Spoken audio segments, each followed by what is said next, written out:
In League One, George, across these semis, we had some pens. I think every EFL year needs a bit of pens in the playoff semis, even though there's a part of me that hates it's a way to decide a tie like this. But Stockport and Orient could not be separated. 2-2 at Orient, 1-1 at Stockport, and then clear daylight between the two teams when it came to the penalty spot where Orient scored all four of their penalties. Stockport just one of their three. Great pens. Let's start with that. James, Claire, Abdullah, Galbraith. Great pens. Great pens, yeah. Really well dispatched in front of the Stockport crowd, the home fans who are doing their best to make it a pretty difficult environment in which to take a penalty. Charlie Kelman, not even needed, did not bat. So, yeah, I mean, impressive. It's the second time we've seen Stockport go out in the playoffs and penalties. And I think I'm right in saying it's happened a couple of times with Dave Challoner in non-league as well. So he must really hate pens. But this is a side who probably should have been able to finish the tie in normal time. The game got 23 shots, start. Two expected goals, profligate in front of goal. But they also conceded within the first 5 minutes, which is, that's going to help stat pad to an extent because of the game state. So, obviously there's the controversy about the refereeing decisions in the first leg that we won't go over again. But here, I think, again, Orient with it all to do, despite going to Stockport on level terms, they were brilliant. I thought it was a proper back to the wall performance at times. They defended really well, especially in extra time. They managed the game to penalties effectively, and they were obviously really well drilled when it came to the pens themselves, and were very confident in doing so. I think they're going to be a really, really awkward opponent for Charlton in the final.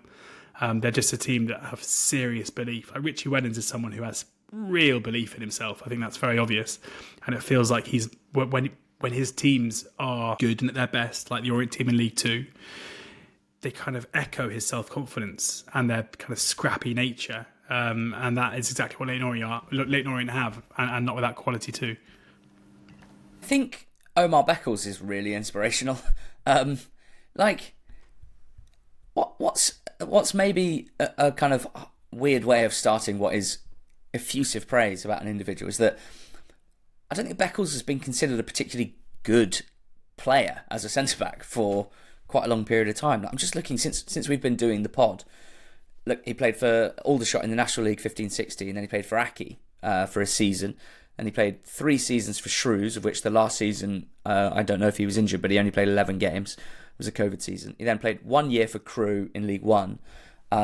He played, and then he joins Orient. And I think at the point where he joins Orient, I don't think anyone's expecting Omar Beckles to be anything more than like a League Two centre-back that sees out his career as a League Two centre-back and a bit of a leader. Turns out, League One centre-back in the right team who steps up in the biggest moments and is, it turns out, not just a leader, but like the leader. Incredibly inspirational guy, and I just love that he is. I kind of feel like, and I don't know this for sure, but I kind of suspect that Orient, every time they plan their squad for the season for the last few years, have gone like, obviously we've got Omar, obviously we want to keep Omar around. If we can upgrade at centre-back, if we can find a better partnership with someone maybe a bit progressive, we will. And every time they try and do that, Beckles is like, no, don't worry about me. I'll be there when you need me. I will be there. And I just find myself very inspired by him and by Ethan Galbraith. He's a master manipulator, and that's not an emotional manipulator, which is a negative. He's a ball manipulator, and that is a positive.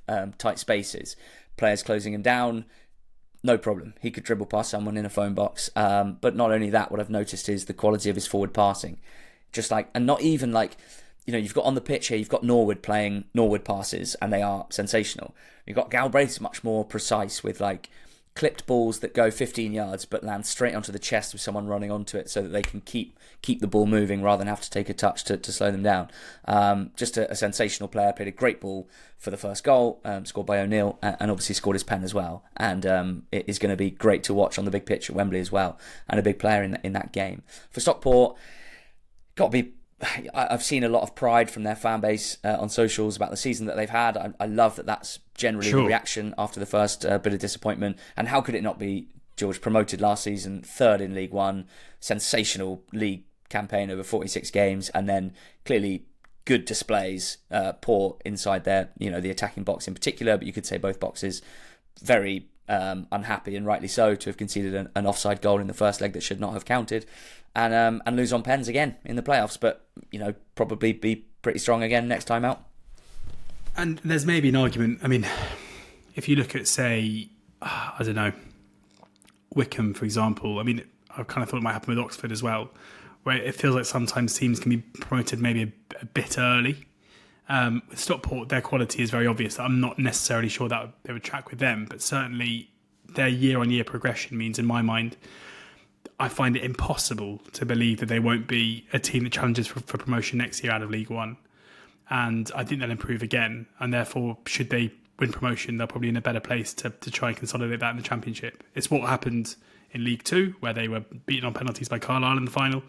They improved. They then went up the season afterwards in one of the strongest ever League Twos, as one of the best ever teams we've seen in that league. So they're very smart people at Stockport. In Mark Stott, they've got one of the best owners in the country, who not only puts his hand in his pocket gladly, but also employs the right people in order to spend that. And they are in of all of the teams that we're talking about here, despite the frustration of being in a very strong position to beat Orient and get to the final, they're in safe hands. And I can't see anything but a continuation of their upward trajectory unless things change off the pitch. Charlton beat Wycombe 1-0. Matty Godden, of course it was. Matty Godden, 81st minute winner. Great scenes at the Valley for the goal and at full time. This one was, let's be honest, pretty bleak from a neutral's perspective over both games. I feel like generally Charlton played it on their terms, and yet even so still found it really difficult to actually create and clearly take chances until they did. I think the only goal kind of summed it up. Long pass forward, Lloyd Jones, the centre-back, with a great touch and just poking it onto the keeper, and Matty Godden picking up the pieces. A goal that he deserved for working so hard with just nothing but scraps, basically, for, what was that, 170 odd minutes. And Charlton, as we thought they would, make the final, but, with a lot of shade being thrown at Wycombe before the playoffs, and Charlton feeling like an unstoppable force, you can't say that a 1-0 two-legged victory was necessarily the comfortable progression that some people expected. No. It was two sides who, I think, even though we've seen them, certainly Charlton in recent months, kind of cut loose a bit, I think in playoff situations we're always going to revert to being kind of low margin, to focus on the defensive side of things, and that'll kind of take care of itself kind of sides. The first game was terrible. The first half of the second game followed similar suit with very few chances. I thought the game opened up to an extent in the second half of the second leg. Thierry Small on the right-hand side caused some big issues for Wycombe, and I was surprised when he was subbed off, but it proved to be the right decision with the cross coming from that side, and Godden, the cross coming into to Jones, who showed a ridiculously good first touch to bring the ball down, and Godden kind of profiting from that with an easy finish, but certainly the kind of striker's instinct to be there and to prod it home. For Wycombe, they had some moments. It wasn't by any stretch Charlton outclassing Wycombe, but it does. Kone's form in particular since Dodds came in is a worry. He was pretty quiet over the two legs. He had one shot where he was kind of off balance that hit the side netting in that second half of the second leg. And I always think kind of the worst thing with a mid-season appointment is when a manager comes in mid-season and oversees a period where things kind of get a bit worse. And then it means that you just are not afforded any time the season after. And I really worry about, obviously from a off-field perspective, they have a new owner who came in last summer. I think we can expect them to spend. If they decide to sell Kone, they'll get a lot of money for that. But having a new head coach who is a rookie in this game, who hasn't, in terms of the positives you can say, is purely from a defensive standpoint. Fans not particularly impressed with the style of play. And they feel like the one club to me where if things don't start well next season, then the knife's going to be out for Dodds relatively early, and that can be difficult for success. And it's also, their director of football, his first hire too. Be interesting. But also because I've had a nice day and I want to spread some positivity as well. Great. Hopefully the fans are able to, although I completely agree with your take on the current situation as you zoom in. We're talking about a Wycombe team that have made the playoffs, that challenged for automatic promotions in League One, which, yes, they won promotion from League One a few years ago. That was the first time they'd ever been at Championship level. They lasted a season. But clearly it's a club that feels a bit different now, and I think it feels maybe a little bit sexier in some ways. Maybe it doesn't have as much soul as Ainsworth's team. All that sort of stuff is up for debate, and it's really for Wycombe fans to discuss rather than me. But I think there's an extent to which I like the new Wycombe, even if it hasn't ended very well for them this season. I do think, that there'll be, put it this way, there'll be a lot of teams of Wycombe's sort of size who would have watched Wycombe's rise up the leagues and gone like, oh, that's nice, like a club of our size and our stature can kind of punch above their weight.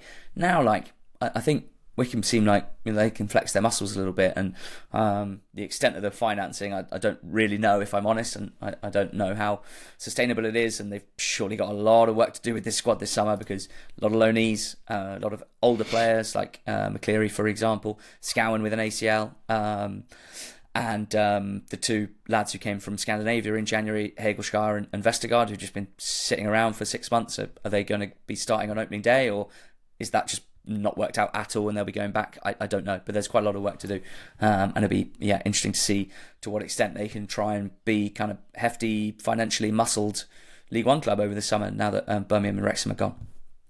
So League One playoff final will be Charlton against Leyton Orient, to London Reds, in the words of our friend Dave Walker on WhatsApp this morning. We'll be there, and we can't wait for it, and we can't wait to preview it on the pod feed and the YouTube channel in just a couple of days.